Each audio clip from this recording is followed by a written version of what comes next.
ভাই আমি সারাদিন কিছু খাইনি, আমার 10টা টাকা দাও। 5টা টাকা দিয়েছে ভাই। ও বাবা গো, ও,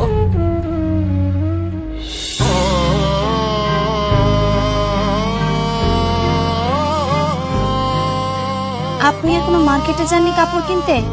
আপনাকে না সকালে আমি টাকা দিলাম। যাও মা, দিনের বেলা একটু বিক্রি করে লই, সন্ধ্যাবেলা বাজারে যাই কাপড় কিনবো। এই, তোমাকে আমি ওনার কথাই বলছিলাম না যে ওনাকে না আমার খুব চেনা চেনা লাগছে। একটু দেখো না, আমরা কি চিনি ওনাকে? নিজেদের মানুষকে চেনা চেনা লাগবে, এটাই তো স্বাভাবিক। কারণ ওনার ছবি আমার ঘরে বাঁধানো আছে।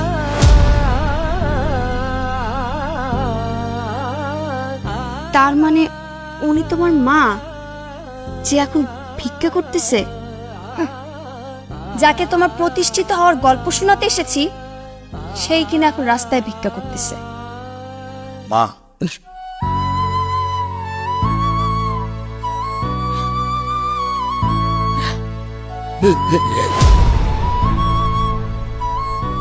মা দাঁড়াও, কোথায় যাচ্ছ তুমি?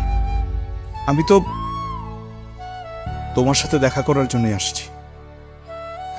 তুমি আমাকে চিনতে পারছো না? বাবা রে, তুই আমার তুই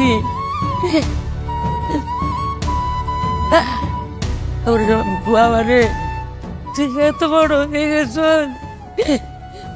তুই আমার তুই আমি আমি তো সবে চিনতে পারি না রে বাবা।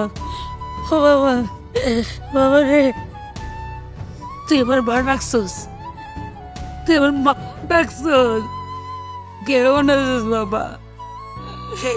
আমার বাবা, আমি আমি ভালো আছি মা।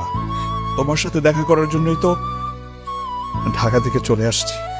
কিন্তু তোমাকে যে এই অবস্থায় দেখবো আমি আমি আমি কখনো ভাবতেও পারিনি মা, কখনো ভাবতেও পারিনি।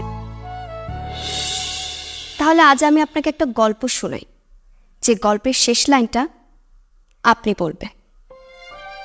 নিজের ছেলে বুকের ধন, পরের ছেলে বোঝা, নিজের ছেলে মানিক রতন, আর পরের ছেলে কাদা।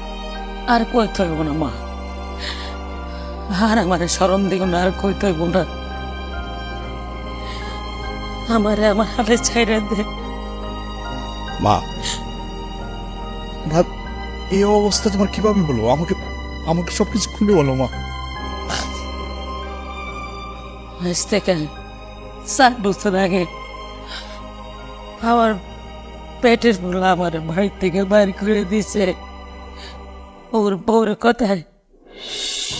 আমি রাস্তায় ঘুরতেছি, আত্মীয় স্বজনের বাড়িতে গেছি, কিন্তু আমার পূর্বের আচরণ ব্যবহার, আমার খারাপ দিকগুলোর কারণে কেউ আমার জায়গা দেয় নাই গো, কেউ আমার জায়গা দেয় নাই। বাবা রে, আমি খিদার জ্বালা, আমি পেটের দায়ে শেষ পর্যন্ত ভিক্ষা করতে নামছি।